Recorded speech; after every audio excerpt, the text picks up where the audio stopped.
Hey there, saltwater anglers, and welcome to the Lower Chesapeake Bay Fishing Report, your local report, whether it's good, bad, or ugly. This podcast is part of the Great Days Outdoors Network, and each week we're talking with local experts to learn how we can become better anglers in our pursuits offshore, nearshore, and inshore. So let's work together and keep this amazing fishery healthy and thriving for generations to come by remembering to protect what we pursue. Cooler temps have fish on the move, and our expert guides are helping us stay tight with those target species we love to chase. So let's hear who's making the show possible, and then jump into the reports. Listen up. AFTCO has a promotional gift for all Great Days Outdoors Podcast Network listeners. They're now offering a camo sunglasses cleaner cloth with any purchase of AFTCO products. For those cold, wet, or windy days, I especially enjoy my weatherproof fabric barricade jacket, as well as my Helm insulated fishing gloves. All you got to do to get your coupon code is text LCBFR to 779 345 2918. You'll get subscribed to our email list, and we'll send you the promo code via email. The days of heading out and blindly looking for good fishing areas are pretty much over. Don't waste time and money on fuel searching for fish. What you need are the most recent, highest resolution images to not only know where to go, but where not to go. The knowledge provided by today's technology is critical when planning an offshore fishing trip. So make the choice that captains all up and down the East Coast make and choose Hilton's Real-Time Navigator. The easy-to-use interface and excellent customer service will have you on the fish every time you go. Check them out at hiltonsoffshore.com. All right, you guys. Well, welcome to this week's show. And I think I speak for all Hampton Roadians and Richmond, those that listen in Richmond, Eastern Shore, Carolinas. Hopefully, we're out of these snow woods here with the unpredictable weather forecast. But this weather has kind of brought something to my mind that I want to talk to a local expert on. A couple of different things, but I want to welcome back Andrew Kaiser with Troy Marine to the show. Welcome back, Andrew. How you doing, brother? What's going on, guys? I'm glad to be back again. Let's get some people informed on some stuff. Absolutely. I saw you guys were at the boat show over the weekend. I want to talk about that. I want to talk about winter maintenance, things that we should be thinking of. I want to talk about a neat add-on to the Helm Master saga that we talked about a couple of months back. I want to talk about freezing temperatures and boat preparation. So let's start with the boat show. So Captain Russ Costinas with Top Notch Sport Fishing has been running that thing since inception, and Troy Marine was there. What was it like for you guys? What were the 3 days like? 3 days were good. Definitely some ups and downs with this weather forecast and meteorologist that I think everybody's not super happy with lately. Um, we had a good chance that we were going to get a decent amount of snow, and luckily it turned out to be not a whole lot, but it did keep a lot of people from coming out. Mm, It was down a good bit, especially on Sunday. We yeah. had a great turnout Friday. Thank you to everybody that came out and showed some support to that. It is a great event, and all of the dealers, all the vendors, we all put a lot of time and a lot of money into making that something special for y'all to come to. So, those of you that did come out, I greatly, greatly appreciate it. Those of you that didn't, you missed out. Come, definitely come next year. We'll most certainly be there. It was good. We had good foot traffic and everything on Friday. Saturday morning was pretty decent, and then everybody started getting a little loopy with the weather, so everybody decided to Mhm. stay home. We did have some people, but it was slim. Yeah. But still, of course, always rather get 3 days than no days. Right. Um, so Right. of course we're grateful whatever we can get, and it turned out to be a good show. We did some product there, and I'm happy with it. A lot of people that I had seen before, and a lot of people that I hadn't seen before. So it's always nice to make some new connections with some new people. That's cool. And you guys had boats, motors, all kinds of stuff out there. And for those that are tuning in and hearing your voice for the first time, tell us what you do at Troy Marine and how long you've been there. Yeah, so I am going on 8 years with Troy Marine. My official title is Service and Sales Advisor. That is a very loose term. Do a lot of Mm. different things around here. The mini Uh, hat guy. the mini hat guy. Yeah. Um, but yeah, I've been here for about 8 years. Yamaha certified. Got a whole. Luke can see it in the picture here. Oh All yeah. the All the certificates and certs. everything behind me from Yamaha. Been in the business for quite a while now, and I love being able to show off this new stuff that we got going on and helping people get back out on the water. Those that currently on the water, going to be on the water, and have been on the water. I love talking to them. Absolutely. And I know that there was a bunch of great folks at the boat show. I'm sure you saw Mike hosting with Fishing for Mortgages and his mountain of buckets that he was giving Oh away. yeah. Those are really some great buckets. I see them on everybody's boats. We're using two of them right now. My guys at the show were like, "Hey, before we leave, we're gonna go and grab some buckets." And I was like, you go for it, buddy. You go for it." They're hardcore, man. Like we've had Mike on the show, many times, and he talks about his buckets. He pours a lot of effort into those. They're like the hardcore, like thick Yeah, mill food, urethane grade, whatever you want to call it, and a thick rope. I mean, yeah. it is a solid I bucket that will think last a long they're time. they're using one of them right now as a wash bucket, and then they're using another one as like a catch-all bucket for like trash and stuff when they're doing repowers to the trash in. There you go. That's fishing for mortgages everywhere. And speaking of repowers, we have Captain Bill Pappas with Playing Hooky on the show quite a bit. I know he Oh is yeah. a friend and a household name there around Troy Marine. And he has talked about this really exciting repower that he has coming up. And there's two things exciting about it. One, you might be talking him into the Helm Master Joystick, which is cool. May or may not. I'm not going to disclose whether he is or is not doing it. I'm going to leave that fire for him at 1,000,000 miles an hour. Um, but yeah, it's really cool. It's a essentially a joystick autopilot joint controller that goes in your hand. That's insane. The other cool thing we had at the boat show I didn't mention, we have brown Yamahas now for all the duck boat guys. What? And yeah, they are brown. I got them in 70 and 90, and there's been rumors of them going up in higher power. I haven't seen it Wow. yet. That's Of very course, you cool. got white and gray and everything else, but now they're talking about doing some more brown ones, which will be cool. Oh yeah, Um, especially for those aluminum duck hunting boats oh yeah, and yeah, or even if just somebody randomly decides they want a brown yeah. motor. If you were at the boat show, you saw them. If you weren't at the boat show, go on my website. I got a 18 Commander from Avid right now with a no, that one's got a regular. I don't have any boats with a brown one right now. I did, and it sold. Hmm. Well, there you Yeah, go. we did have them. But yeah, back to this Hellmaster stuff, dude. It just never ceases to amaze me of the new stuff that they come up with. So I've actually, done a lot of digging on this system and especially this controller. It's been talks of it coming out for a while. It's finally starting to, make its way out into the market with the boat builders, and we're going to be, right up there behind them trying to get our hands on them. Um, you know, it's a remote control that fits in the palm of your hand. It's got a charging cradle on it. You can do single-handed joystick operation from it, just like you would on the dash, except now it's in the palm of your hand. You can play with your autopilot on it. You can change, make course and heading adjustments. You can do whatever you want to on that. But what I found it super, super capable for is instead of, especially the twin station guys, if Hmm. you instead of putting a joystick upstairs and a joystick downstairs, you can put this Ah, one joystick on the boat and and you take do it with you both. wherever you go. So That's you could smart. do upstairs or downstairs with it. I That's cool. I cannot wait to get my hands on one of these on a repower. We got a couple of them already spoken for now, but if you want one, you better start calling because they are gonna go quick. Yeah, I mean the capabilities like are kind of endless. I'm thinking about several scenarios, but two that really come to mind is like for the charter guide or the recreational angler to be able to like be in the mix of the fishing as Hmm. opposed to being tied behind the helm. And then two is docking. So like when you've got guests from out of town and you're taking them up to the Cavalier or you're pulling up to the porch or chicks or whatnot, and maybe it's just you that's really kind of the only capable boater on board and usually you're trying to at the last minute frantically explain, here, take this rope and run up to the bow and do this and take this rope and go back there. Now you can just take all those ropes yourself and your helm Hmm. master and just ease up to the dock and hop off the dock, press a button, the boat stays right there. You go up, take care of your bow, take care of your stern, you're done. Well, yeah. Speaking of Bill's mate, didn't he? A while ago now, he hurt his hand or something.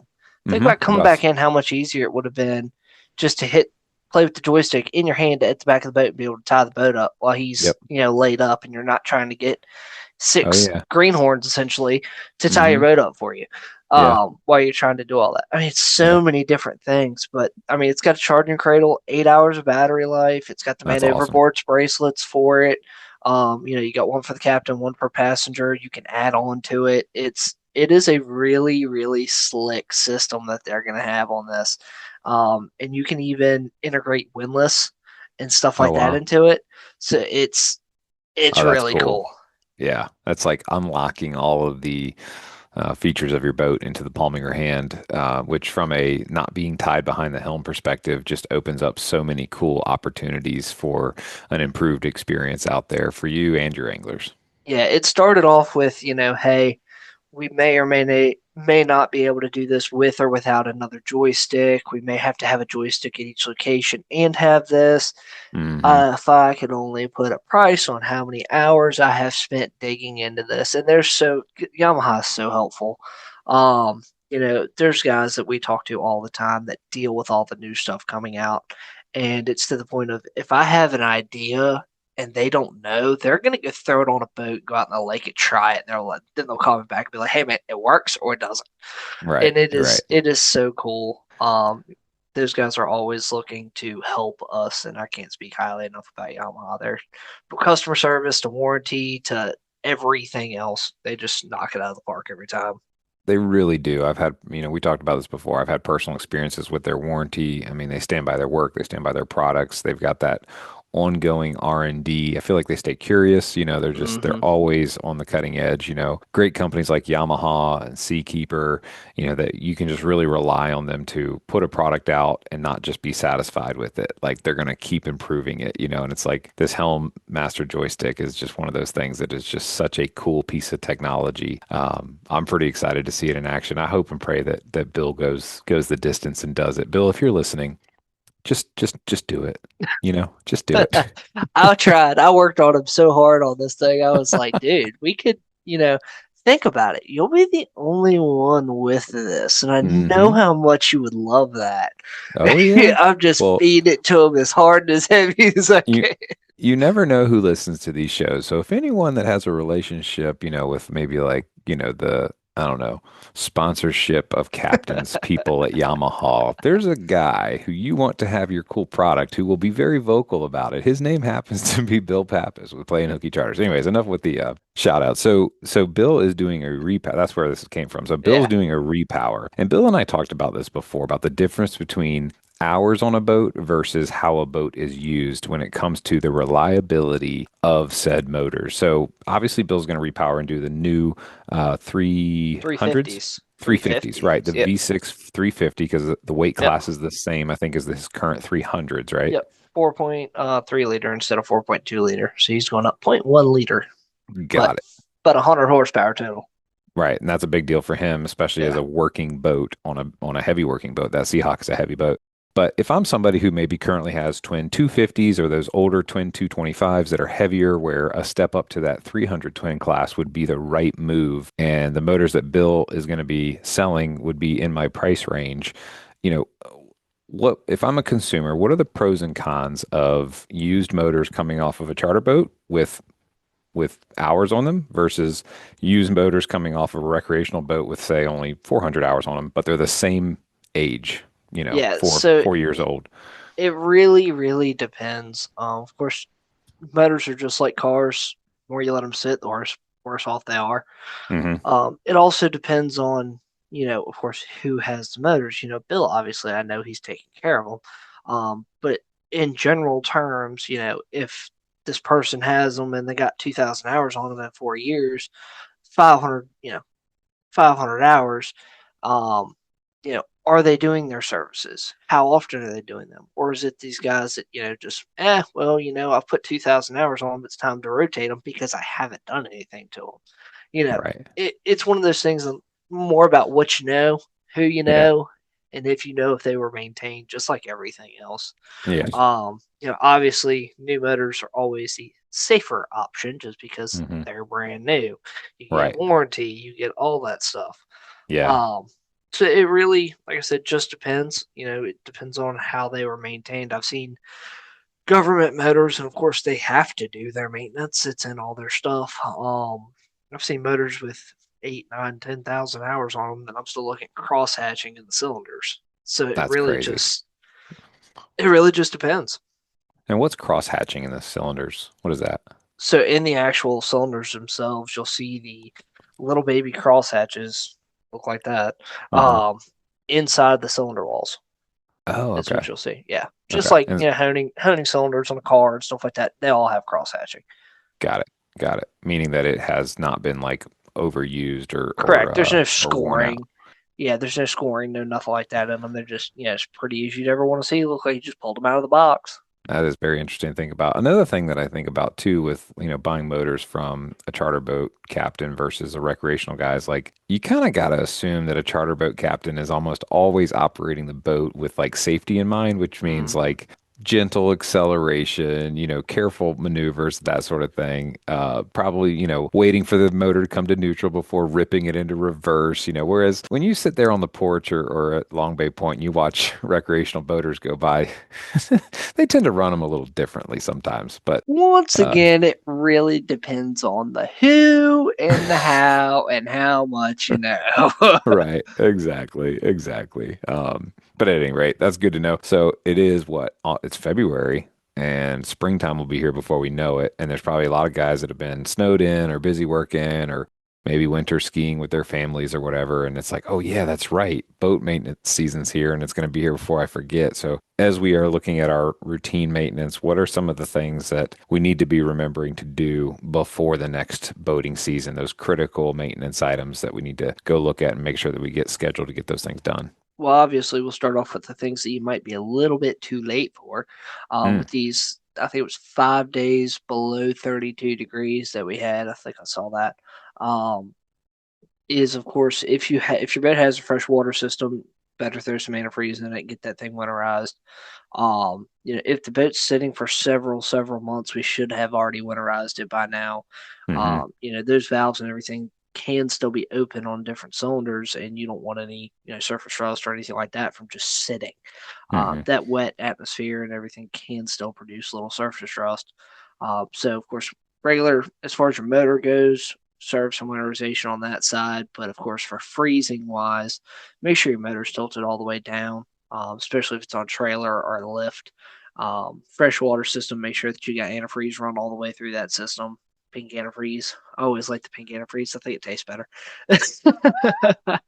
That Not that I bubblegum would know. flavor. That's what Yeah. I was told at least. Uh, and then, of course, if your motor is in the water, even though it's salt water, I still recommend putting the motor down in the water, hmm so that way you don't have water in that bullet that can freeze and crack.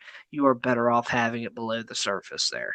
A Okay. couple scratches on that midsection will forgive you if the where you're at freezes over compared to Right. you buying a lower unit. That Um, is very true. Good to know. And I'm I've actually feeling very guilty in the moment because my boat sits in the water and those motors are tilted up and I've been out of town for these freezing temperatures. And uh, I mean, it's going to be a that's gonna question we're all mark. find out. We're going to find out one way or the other. I'll get a call from Luke after this when he walks Like, oh outside. crap, my lower units are blown out. Yeah, I've Um, had people, like call in and be like, "Hey, have you looked at the weather forecast? Yeah. Do I need to put my motors in the water? Yeah. Last week you did." Um, and it really just depends, but yeah. And of course now is of course they're still always busy with repowers and stuff like that right. going on. But do your service work now.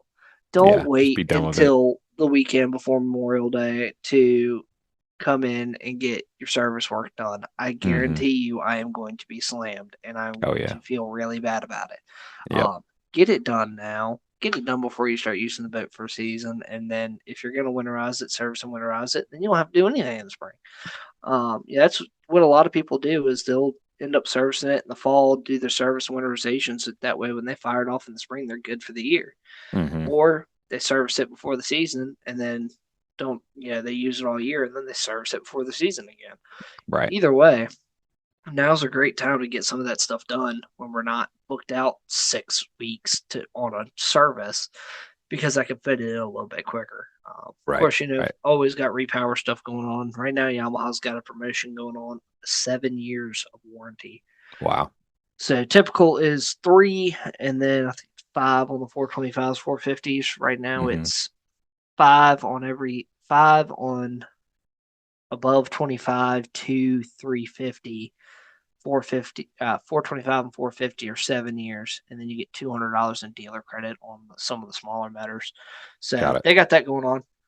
Got it. Really, really good promo there. So if you're looking to get a little bit extra warranty, something like that, now is the time because we can get that in there and get you done. Upgrade your waterfront with Killer Doc's premium dock furniture, built to last a lifetime in marine conditions.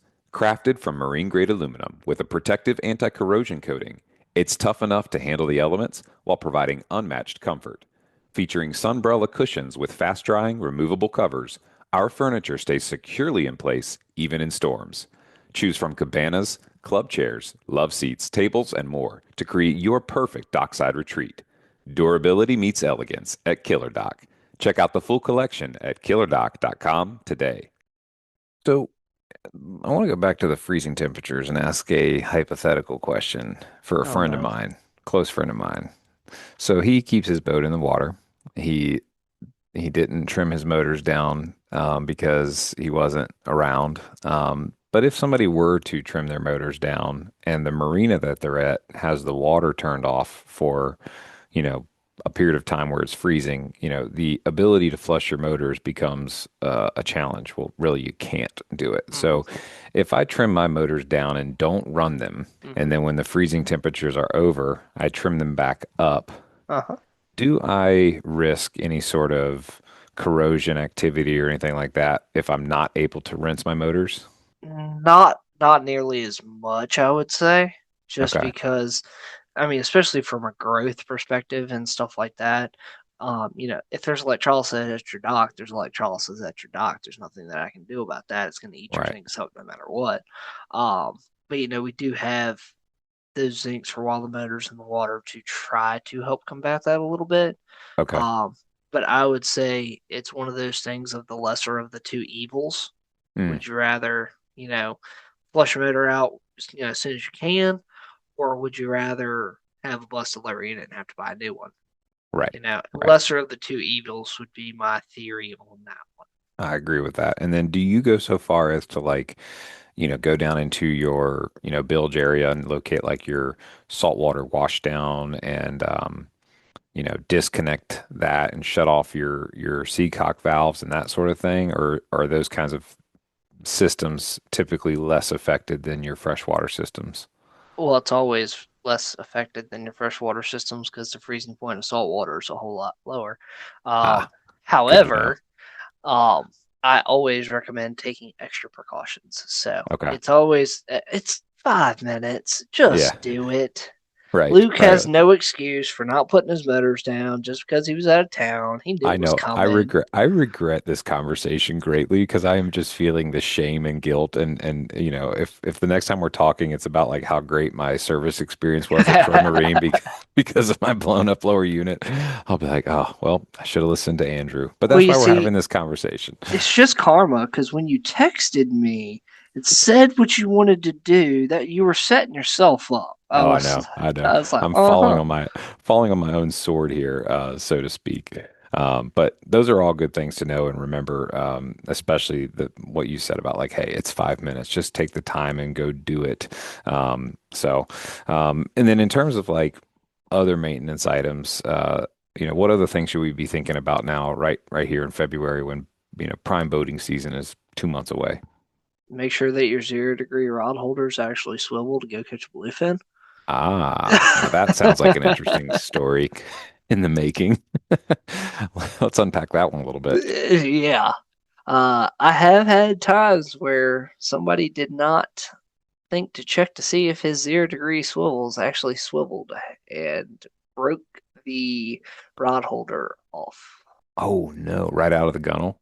It didn't come out of the gunnel. It actually on his there was a swivel on the bottom, And just and snapped it. it just snapped the swivel, and the rod just Interesting. dropped because it dropped the bottom of the rod holder out. Oh shoot. So how does something like that happen? Is the My assumption was that it seized up because he never really used them for that, right. and um, seized up and hooked up.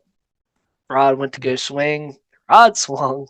The rod holder did not swing around, and yeah, it broke the swivel off the bottom of that individual rod holder, and the bottom of the rod holder dropped, and so did the rod through the Oh, actual rod shoot. holder. So the reel was sitting on the gunnel essentially. That's not good, especially when you have Yeah, bluefin on the other line. that was fun. Yeah, the stories I have, the stories I could tell, all the Oh, I'm things of sure. that side of things that I don't get to do as much as I want to anymore. Oh, I'm sure. And then when it comes to like 1,000 hour maintenance, I know that's something that a lot of folks, some people do it religiously. Some people are like, oh, do I really need to mess with that timing belt and this, that, and the other? But what is the importance of the 1,000 hour maintenance? Why does Yamaha even set these hour increments into place? So they do everything on a timeline. So you got your 100-hour service, just your standard 100-hour service. Well, it's back up. 20-hour service or 3 months. Hmm. Um, so 20 hours, 90 days for a service. After that, year, 100 hours, whichever one comes first. That's the rest of the motor's life. You're doing something every 100 hours or once a year, whichever one Got is it. first. Got it. So like 100-hour service, standard 100. 200-hour service, depending on where you're running, I do something different. If you run a lot of flat, shallow sandbars, stuff like that, then I recommend going ahead and doing a water pump and thermostat, pressure control valve if you got it at 200 instead of 300, just because I've seen a lot of wear at 300. Mm. Depending on what the boat's doing. So it really depends on scope of work for the boat. Um, 300 hours, so I say if you don't do it at 200, do it at 300. Water pump, thermostat, pressure control valve, 400 BST, 500 time belt internal anodes, all that good stuff. So you're doing something different at every increment. And they Hmm. also set it up like that because you're not dropping all this money at once. Everybody thinks, oh, 1,000-hour service. Oh my God, this is gonna be terrible. Like, Right. no, if you did it right, it's not that bad. Right. It's just your standard It's 100 hour plus just a your standard 100-hour plus a couple little things. right. Because you're doing your standard 100, then you're doing water pump thermostat, then you're doing a VST, and then you're doing nothing, and then you're doing the time belt and anodes Yeah. all on top of a regular 100-hour service. So Right. it's 100-hour service plus two, three things, not Yeah. 100-hour service plus water pump plus a VST plus the time belt plus anodes plus this plus Hmm. that, because you're spacing it out. So what we tell people, I mean, even when you buy them, we just like, hey, throw a couple bucks away, every month, whatever. Say you get a bonus twice a year, throw a little bit out of your bonus into a little, side account, throw it in the safe, whatever. Hmm. Save up for some of this stuff. It's a known expense. You're gonna have it. So you might as well set some money aside for it. You don't, just out of the blue pay your mortgage, do you? No, you're making No, sure that every you got month. money in the bank for it, right? I'm hearing you design a new and exciting option for boaters, which would be, my veterinary office. I love it because they said, you know what, you can pay us every time you come in here based on whatever's going on, or you can just pay this price per month and it will cover all of this list of things year after year. I'm So waiting for it. I might as well just become a banker and start this thing that I could sell to all the boat let dealerships me pay as you. a Let me service pay you. Yeah, package. let me pay you $69 a month, $72 a month, whatever it is, and then just know that whenever I need my 100 hour, or my 200, or my 500, that I just bring it on in, and it's all Yep. paid for. You do that, you probably have a line out the door that you can't keep up with in terms of people that will actually do their service. But you mentioned the water pumps.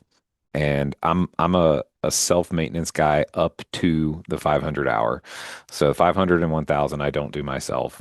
And I got to tell a story since we're telling on me today, since today is the stories of things Luke did wrong with his boat. It Um, was not Luke's rod holder, I promise. that one actually was not me. That's true. So you might get a kick out of this. So last year I did, my annual maintenance, which was, the 100 hour plus full water pump rebuild, lower unit, oil, of course, pull the props off, pull the buffer ring off, check for fishing line, re-grease everything, do the water pumps, grease Thrust the washer. Thrust Thrust washer. washer. I was That's what like, it what is. is he talking about? Thrust You washer. know, the brass The thing. yeah, the thingy thing behind the other Yep. thingy thing. Yeah, that Yep. spinny spin. Yeah, I got you. Exactly. Fight like hell to get the steel retaining collar off of the drive shaft to get the water pump housing off. There is They a make trick it. for that. They make a tool for that. Yeah, it's called acetylene torch. Um, but anyways, so I do all this in my backyard with, the boat parked, and I've got like a real standard process for everything.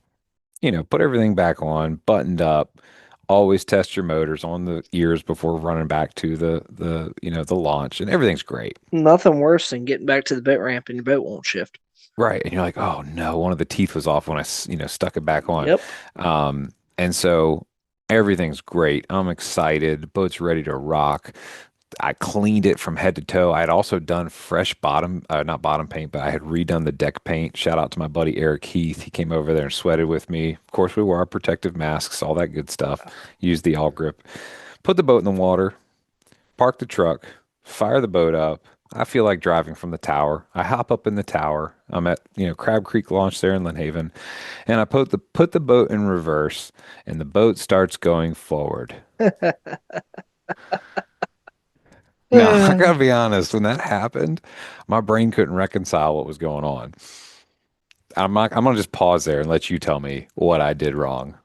Because I know you know, and you might have uh, to think about it for a second. But I put oh, the boat in reverse and the boat started going forward. And I'm all yeah. cable drive system with the C Uh-huh. Star DS dual shift plates.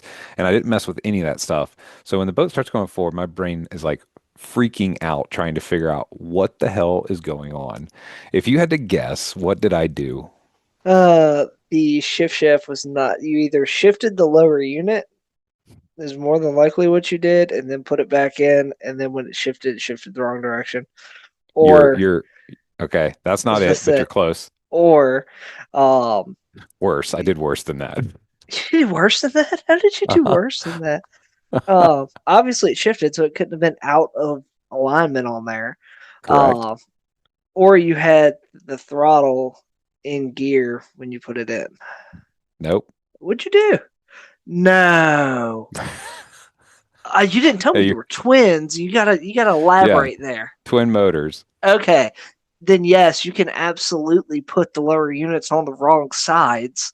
Oh my lord, how did you do I that? put the lower units back on the wrong sides, but put the correct propellers back on the right sides. So I put my counter rotate lower on my starboard side with my correct starboard propeller, and then I put my regular rotate lower on the port side with my counter rotate propeller. So effectively, when I shift it in reverse, I'm actually spinning the propellers in the forward motion. But here's what Wow. was scary about it. The boat starts going forward, and of course, your brain is like firing, like you got a total Yeah. helmet fire going on. You're like, what's going on? So I'm like, I'm about to hit the concrete at the boat ramp.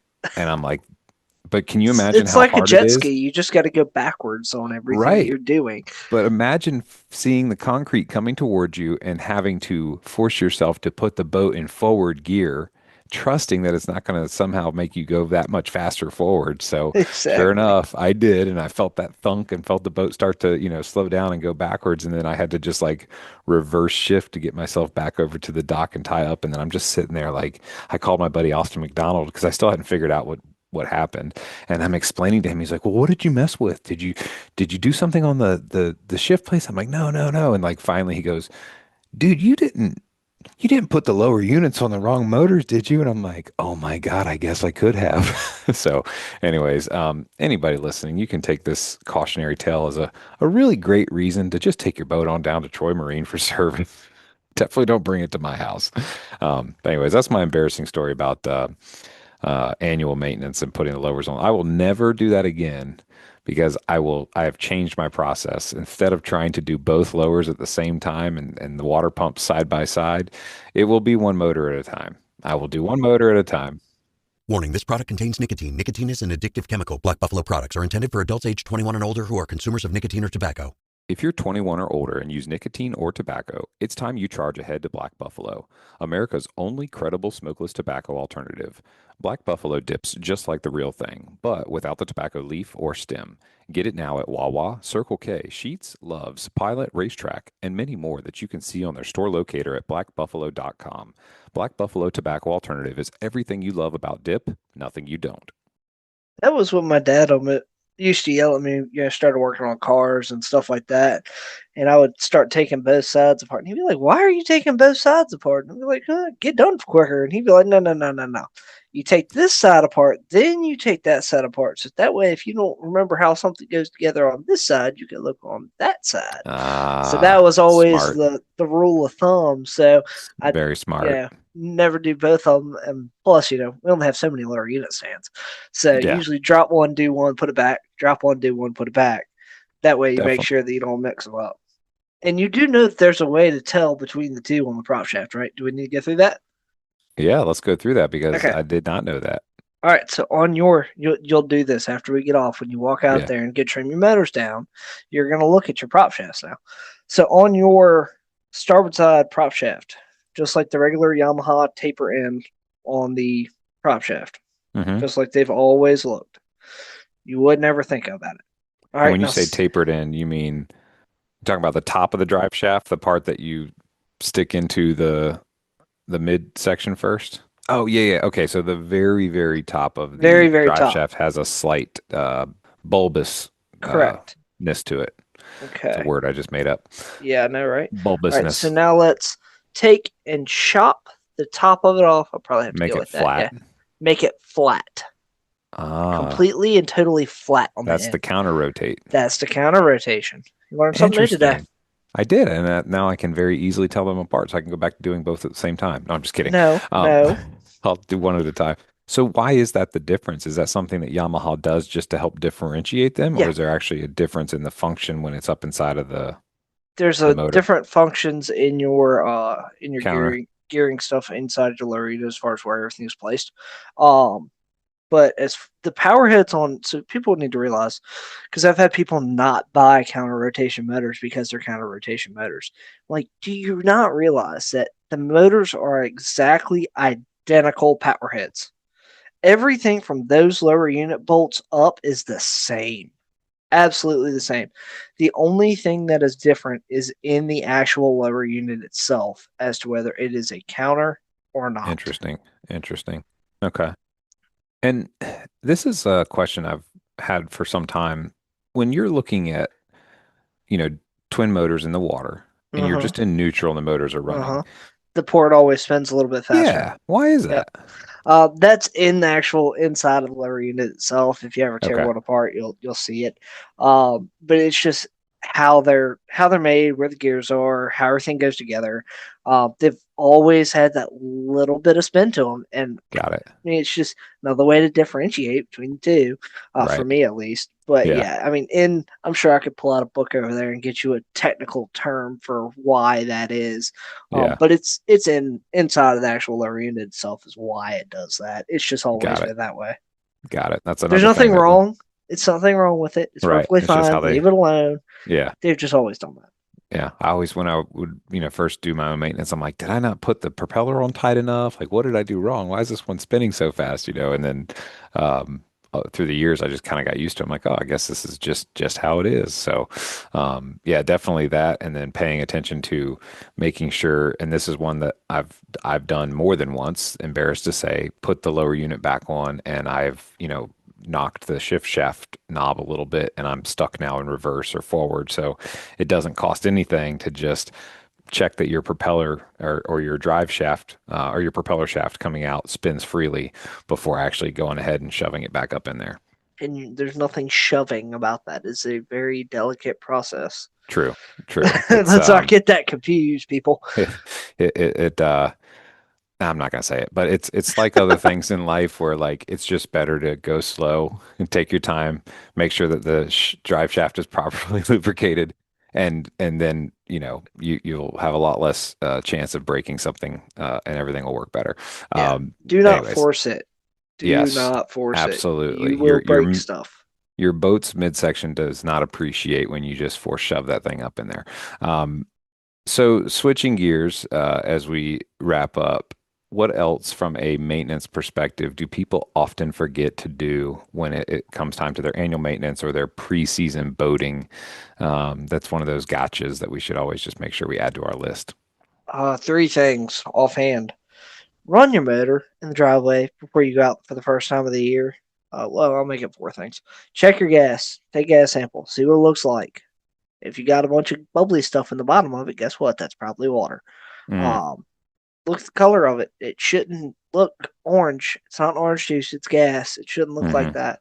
Um, should be really close to clear, but not clear. Obviously, should Right. look like fresh gas. If you don't know what it looks like, look up a Yep. picture. Yep. Um, those two things, and when you're servicing stuff, grease and Yama shield. Oh my lord, please, grease. You're talking about water pumps. There is a specific grease that goes on those drive shafts. It is not just regular marine grease. I'm sure you're guilty of that. However, I don't know. I there's use that this Volvo Penta no heavy that duty stuff. I'm no using the wrong stuff. you're using Okay. the wrong stuff. What's the right stuff? There's a specific Yamaha grease. I had to pull it up. Um, WR or something. It's in a white tube. WR number two. Grease two. Probably. Yep. That's it. Yep. That is the drive shaft, shift shaft grease. It is made for that. Got it. Not for the prop shaft. That's not what it's made for.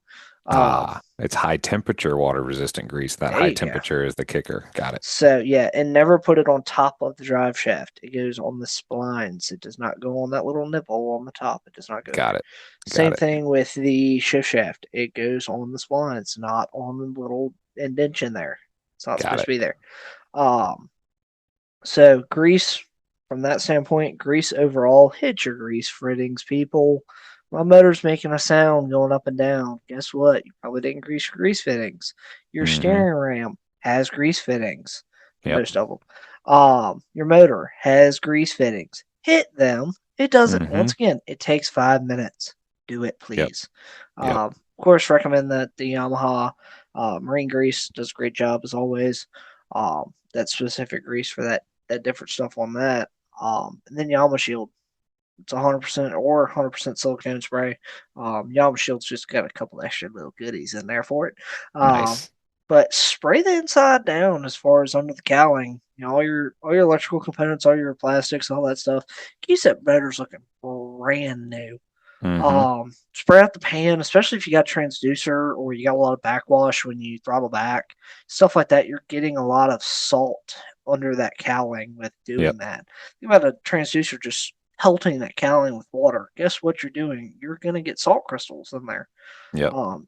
Pan, cowling, underneath all that stuff. Just don't spray it on the belt. Don't spray it on, straight into the intake. Let's Right. be smart about it. I do use that stuff religiously, so Nice. I'm one for one in that department. There we go. So, yeah, those are my four little quick tips. Nice. Run the boat in the driveway, check your gas, yellow shield, and grease. Beautiful. Grease is your Yeah. friend. And what I really hear as a consistency across all those things is obvious like safety stuff, but then between the Yama shield and the grease, it's really about just like baseline foundational long-term protection of the motor and all of its working parts and keeping corrosion at bay, which is really the big ticket item. And I can hear people yelling in the back of my head. So I'm going to say this just to say it. We're talking about motor stuff here. So if we talk about boat stuff, check your life jackets, check your whistle, check your horn, check your fire extinguisher, check your kill lanyard, check all that stuff too. We're just mainly focusing on motor stuff here, but I could hear the people yelling at me in the back of Yeah, my head for the for the other other important things. stuff. Yeah, Yeah. check your flares, check your all your safety gear. All the stuff that the man in the red boat can write you a ticket for. Mm-hmm. Or the orange boat, rather. Yes, absolutely. And really, it's like if you don't have lists and you own a boat, you should right now turn this off, go grab the Notes app in your phone and start making lists for yourself and then go to your calendar app on your phone next and put those maintenance reminders in there. It's like anything else in life. If you don't plan for it, it's not going to get done until it's too late or has become a problem. Andrew, I always learn something when we talk, man. I really enjoy getting to pick your brain as a Yamaha certified technician, as the person who lives and breathes this stuff every single day. You've seen it all, good, bad, and ugly. So thanks for being on the show, man, and just walking us through some of the lessons learned and telling us a little bit about your boat show experience. Yeah, absolutely. I'm glad to do it. If folks want to get in touch with you or come visit you guys at the shop, where is Troy Marine located, and what's the best way for them to get in touch? Troy Marine is at 15727 Carrollton Boulevard in Carrollton, Virginia, just 6 miles south of the JRB. Or you can give us a shout, 757-238-8746. If you want to talk to me, hit option 3. Got a sales question, hit option 2. Or online, www.troymarine.com. Awesome, man. Thanks so much. It's always a pleasure. Thanks for being on the show. Absolutely. Thank you.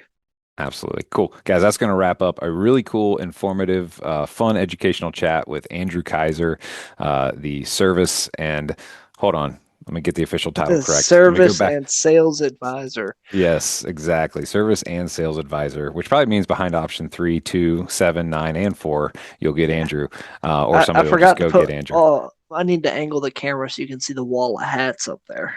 Yes, all the hats. But hey, that's small business for you. But hope you guys enjoyed that and learned something. And like he said, if you need something, give him a shout. They can get you hooked up with that repower, a new boat, and everything in between. Stick around for a word from our sponsors who make this great content free for you each week, and we'll be back with you real soon. Turn your dock into more than just a place to park your boat with Slipski's Dorado Oasis cover. Engineered for both beauty and protection, the Dorado Oasis transforms your dock into a shaded, all-weather living space, perfect for relaxing by the water or entertaining friends. Built from marine-grade aluminum and premium fabric, it also provides year-round protection from sun, rain, and debris. Whether you're lounging dockside or keeping your boat covered and ready to go, Slipski delivers comfort, convenience, and peace of mind. Slipski, think outside the boathouse. Visit slipski.com. All right, y'all, that's going to wrap it up this week. Please subscribe, rate, and review wherever you listen to podcasts. And remember, to get your free APCO Camo Sunglasses Cleaner Cloth, text the acronym LCBFR to 779-345-2918 to get your promo code and be added to our email list so we can send you the new show each week. You guys keep on whacking them and be safe out there.